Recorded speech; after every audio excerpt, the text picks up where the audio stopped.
this just broke moments ago. The Democrats on the House Oversight Committee have released photos from Jeffrey Epstein's estate. We're getting dribs and drabs of this, and we had some pictures already, and here's some.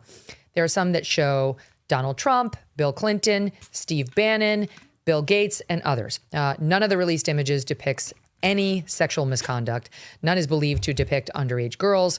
It was not immediately clear when or where they were taken or by whom. Okay, here's one. This image, I haven't seen it, I'm seeing it with you for the first time, shows what appears to be a bowl of novelty condoms and a caricature of Trump's face. The bowl has a sign that reads Trump condom $4.50. Each condom bears an image of Trump's face with the text, "I'm huge." I have no idea what the context of this is. It's just like being dropped out, like, I guess, Trump and condoms. So it's interesting to the Dems. Another shows Trump with 6 women wearing Hawaiian leis whose faces have been redacted by the committee. Okay, no one's shocked to see Donald Trump with attractive young women. It's kind of been something he's done his whole life. Others include Steve Bannon and Epstein taking a photograph in a mirror. This, too, is not a surprise. Steve Bannon and Jeffrey Epstein were a lot closer than we knew. This show disclosed that months ago, where we talked about the tapes we had heard in which Epstein was being coached by Melissa Rumler, the former Obama White House counsel, and Steve Bannon, and how to handle his growing reputational and legal problems post the Miami Herald expose of him in 2018. Let's see. Bill Clinton with Epstein and Maxwell and another couple. Tech billionaire Bill Gates with the former Prince Andrew. Prince Andrew's like the Waldo of the Jeffrey Epstein world. Former Harvard President Larry Summers and lawyer Alan Dershowitz also appearing in pictures from the estate. Of course, we know that Alan represented Epstein, getting him that sweetheart deal. Last but not least, House Democrat Oversight tweet on the photos released. Breaking, Oversight Dems received 95,000 new photos from Epstein's estate. These disturbing images raise even more questions about Epstein and his relationships with some of the most powerful men in the world. Time to end this White House cover-up. Release the files. So what's your take on where we stand now on what's been released on Epstein, what's going to be released, and even that law that Trump signed commanding the release has enough exceptions in it, Dave, to drive a U-Haul truck through it? Well, look, it's one of these things where it's just on the face of it, it's too absurd. Like, you just can't sell. Look, I mean, they're saying like that the files have to be redacted for national security reasons. Mike Johnson is saying that it would threaten the entire political order if it was released. This is before they voted. He lost the vote and it was voted to release. Like, what? Someone's got to explain that. And you know, to the point that you were making before, one of the major things about, say, like the story about Moderna covering up that Alex Berenson broke about Moderna covering up one of the dead kids in their trials. Yes. The other 10 that died, which was separate from that one, is that we all sit here and go, you lied through your teeth to us. You censored us when we tried to tell the truth, and no one's going to be held responsible for this. Similar thing in the Jeffrey Epstein thing. Very similar thing, by the way, which just kind of seems to go unnoticed, that several months back, the director of national intelligence in what, I know there's a lot of crazy things that go on these days, but this seemed like a pretty big deal to me, Megyn. Buckle in. Pretty big deal that the director of national intelligence accused the former president, Barack Obama, of committing treason, says she has the proof, and she's sending it over to the Justice Department. And when's that indictment coming? We all know it's not happening. We all know no one's getting held responsible for Russiagate or any of that. I mean, even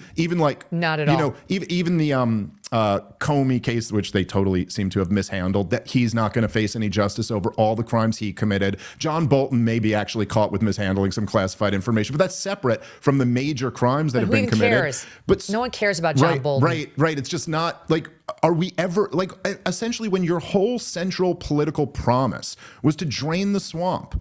Like, this is, I've just never seen anything like this, like where Donald Trump had so much momentum a year ago and seems to have squandered all of it at this point. And now we're worried about like the Dems charging back in with an even more radical socialist agenda. And so anyway, I guess, I guess like looking at these pictures, do they really reveal anything that we didn't kind of already know? Something really creepy was going on there. Donald Trump, look, a lot of people, myself included, have a soft spot for Donald Trump because he came along as a wrecking ball. He came along as a giant middle finger to the DC elite who had done nothing short of destroy the United States of America. I mean, I don't know how else to say it.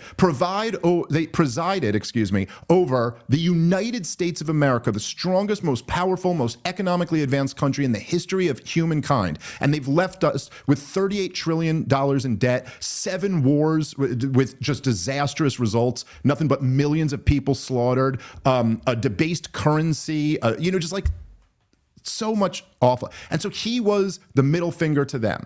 But if we're really being honest with ourselves here, Donald Trump was always a seedy guy. And like, there's he's cheating on his pregnant wife with porn stars, and he's on record. Well, there's already a tape of him out there. Allegedly, reportedly. Yeah, sure. Fine. Sorry, you're the lawyer. You have to say, you're the reporter and the lawyer. I'm a comedian. I get to just talk. But at the same time, there's a videotape of him talking about how Jeffrey Epstein loves the women and he loves them really young. And also, there were just, with guys, as you know, Megyn, right? Like, with guys of that age, they did come up in a different time where, like, there was just a different attitude about very young girls. It's an uncomfortable topic because, like, in my generation, we're not like that. But, I did grow up with songs like, like there's that song Into the Night, which, by the way, is a great song. The first lyric of it is, she's just 15 years old, and then the whole song. Who sings that? I can't remember the name, but it's called Into the Night. Oh, wait, yes. I know the one. Really I know it now that you sing that. Yeah. But like the whole, there was just a different dynamic there. 16. Maybe Steve 16, Krakauer sorry. says 16, FYI. Okay, that is much better than 15. I mean, not that it's that much better, but every year does make it better at that age. But okay, so. Oh, be careful. The internet's going to call you a pedophile defender. No. I'm not saying 16 is okay. I'm saying 15 is much worse, and 14 is much worse. No one ever has. For the record, yes. No one on this set has said that either. No, right. I mean, but I'm just saying, like, they're actually, like, these guys come from a different time with a different attitude. We kind of all know there's something really disgusting going on here. But also beyond that, look, say, like you mentioned Alan Dershowitz. Like, I've seen Alan Dershowitz make the defense before that, hey, I was his lawyer. We have a legal system here, and everyone has the right to a defense attorney. Hey, I'm not going to argue with that, right? That is how our system of justice works. But then you find, like, then there's the comment about, like, he kept his underwear on when he was getting massaged. Then just recently we find out that, oh, you're actually working with Jeffrey Epstein to try to silence the Israel lobby from being published. Well, hey, that's not just being the guy's lawyer anymore. Now you're in a position where you're working with a guy who you know what he's doing, and you're still choosing to work with him to try to do damage control on a story that's bad for who? I missed that, Dave. Israel. What year was that? What year did that happen? I'd have to double check what the year was, but I know that they literally. The only reason I ask is Alan has said in his defense that he defended Jeffrey Epstein back in 2008 when he thought it was a much more limited field of crimes, and that he does have a policy of not defending, like, serial child abusers or sex abusers, and that his position is that he didn't know of that piece of Jeffrey Epstein back then. Forgive me if I haven't articulated it exactly right. Okay, so maybe he may be able, because I'm just thinking of when the Israel lobby came out. I'd have to. That would have been like, I mean, it was after the war in Iraq, so it was in the 21st century. Maybe he has a defense there. Steve is telling me he said it happened in 2006, which would track. Okay, so that would put it right before that. Okay, fine. So I'll retract that. But still, it does at least indicate that, like, it was a little bit more than just you being his lawyer here.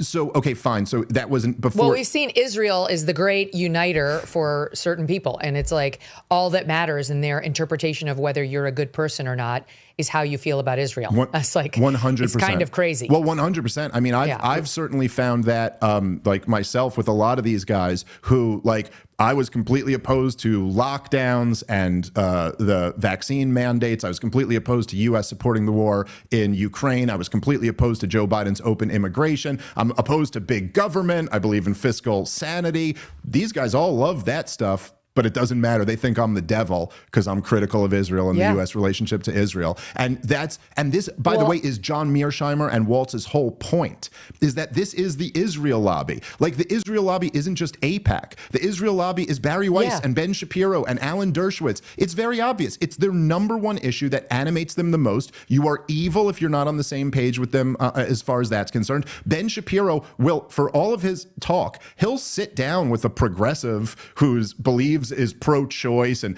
believes in transing the kids or whatever. Maybe he'll even debate them. He's not sitting down with me. I'm beyond the pale. So like, it's just like, it's obvious to everyone at this point. And I think all those guys, I don't hate any of them. I think all those guys would be better suited to admit it. Just admit that this is the issue that animates you the most. I think you're responding to the hatred you're feeling from them because you are an Israel critic. Like, they drop the anti-Semitic word. It's very offensive. It's not apt. So it's a bastardization of the term, which weakens it and winds up rendering it meaningless. Same as we saw the left do with racist and, anti-whatever, bigot, transphobe, that kind of thing.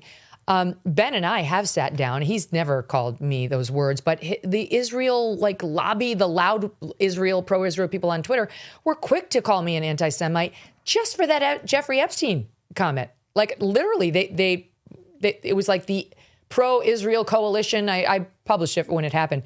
Called me an anti-Semite and Charlie an anti-Semite at the time. It was crazy. Mark Levin and so on. Anyway, enough about Israel. I'm sick of talking about them.